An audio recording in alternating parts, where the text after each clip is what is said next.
with the Swami Vivekananda at Madura. The Hindu, Madras, February 1897. Q. The theory that the universe is false seems to be understood in the following senses. A. The sense in which the duration of perishing forms and names is infinitesimally small with reference to eternity. B. The sense in which the period between any two pralayas, involution of the universe, is infinitesimally small with reference to eternity. C. The sense in which the universe is ultimately false, though it has an apparent reality at present, depending upon one sort of consciousness, in the same way as the idea of silver superimposed on a shell or that of a serpent on a rope is true for the time being and in effect is dependent upon a particular condition of mind. D. The sense in which the universe is a phantom just like the son of a barren woman or like the horns of a hare. In which of these senses is the theory understood in the Advaita philosophy? A. There are many classes of Advaitists, and each has understood the theory in one or the other sense. Shankara taught the theory in the sense C, and it is his teaching that the universe, as it appears, is real for all purposes for everyone in his present consciousness, but it vanishes when the consciousness assumes a higher form. You see the trunk of a tree standing before you, and you mistake it for a ghost. The idea of a ghost is for the time being real, for it works on your mind and produces the same result upon it as if it were a ghost. As soon as you discover it to be a stump, the idea of the ghost disappears. The idea of a stump and that of the ghost cannot coexist, and when one is present, the other is absent. Q. Is not the sense D also adopted in some of the writings of Shankara? A. No. Some other men who by mistake carried Shankara's notion to an extreme have adopted the sense D in their writing. The senses A and B are peculiar to the writings of some other classes of Advaita philosophers but never received Shankara's sanction. Q. What is the cause of the apparent reality? A. What is the cause of your mistaking a stump for a ghost? The universe is the same, in fact, but it is your mind that creates various conditions for it. Q. What is the true meaning of the statement that the Vedas are beginningless and eternal? Does it refer to the Vedic utterances or the statements contained in the Vedas? If it refers to the truth involved in such statements, are not the sciences such as logic, geometry, chemistry, etc., equally beginningless and eternal, for they contain an everlasting truth? A. There was a time when the Vedas themselves were considered eternal in the sense in which the divine truths contained therein were changeless and permanent and were only revealed to man. At a subsequent time, it appears that the utterance of the Vedic hymns with the knowledge of its meaning was important, and it was held that the hymns themselves must have had a divine origin. At a still later period, the meaning of the hymns showed that many of them could not be of divine origin, because they inculcated upon mankind performance of various unholy acts, such as torturing animals, and we can also find many ridiculous stories in the Vedas. The correct meaning of the statement, the Vedas are beginningless and eternal, is that the law or truth revealed by them to man is permanent and changeless. Logic, geometry, chemistry, etc. reveal also a law or truth which is permanent and changeless, and in that sense they are also beginningless and eternal. But no truth or law is absent from the Vedas, and I ask any one of you to point out to me any truth which is not treated of in them. Q. What is the notion of mukti according to the Advaita philosophy, or in other words, is it a conscious state? Is there any difference between the mukti of the Advaitism and the Buddhistic nirvana? A.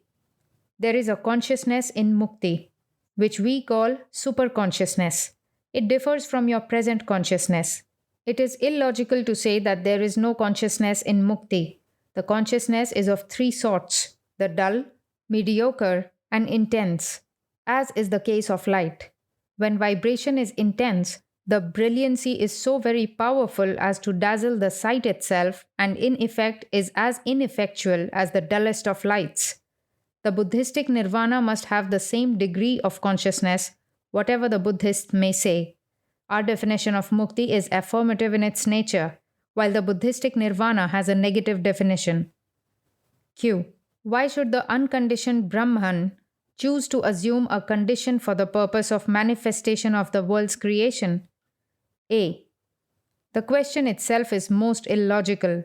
Brahman is avang manaso gocharam, meaning that which is incapable of being grasped by word and mind.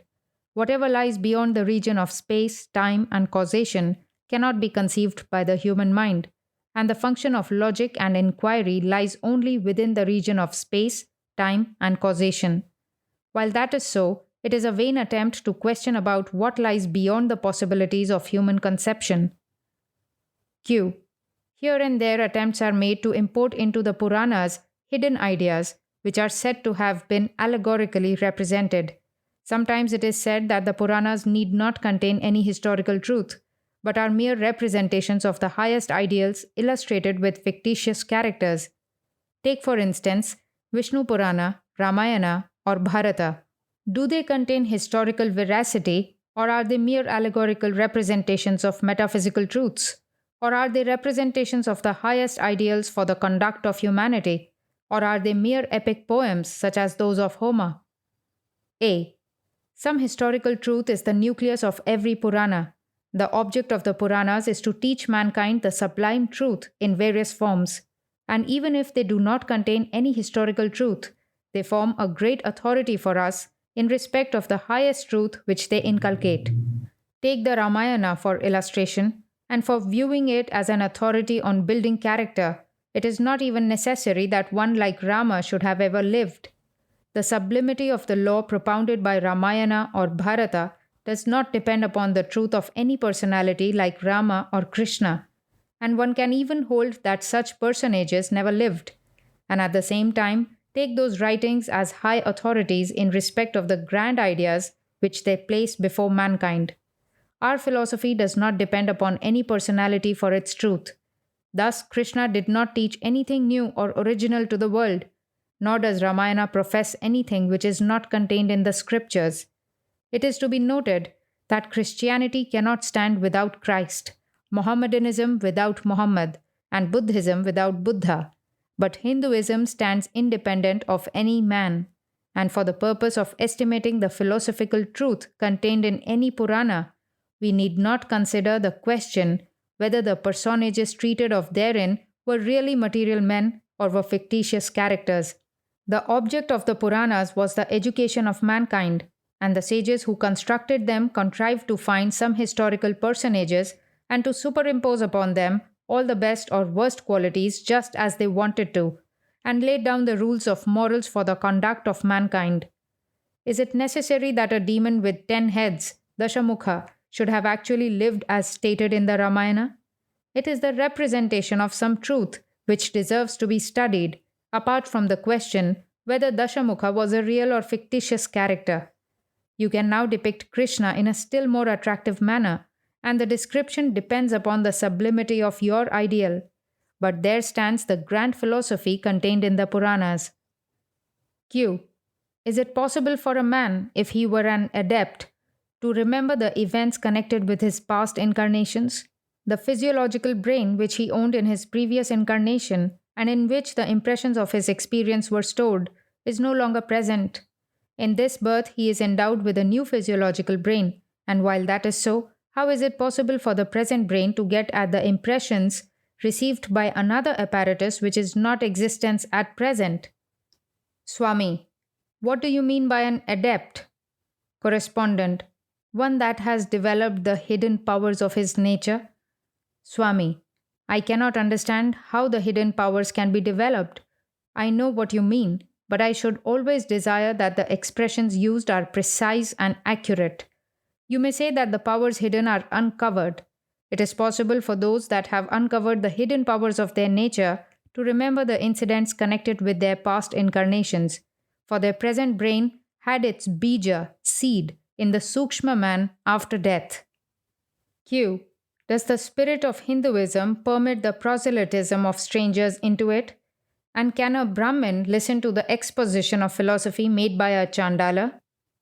A. Proselytism is tolerated by Hinduism. Any man, whether he be a Shudra or Chandala, can expound philosophy even to a Brahmin. The truth can be learnt from the lowest individual, no matter to what caste or creed he belongs.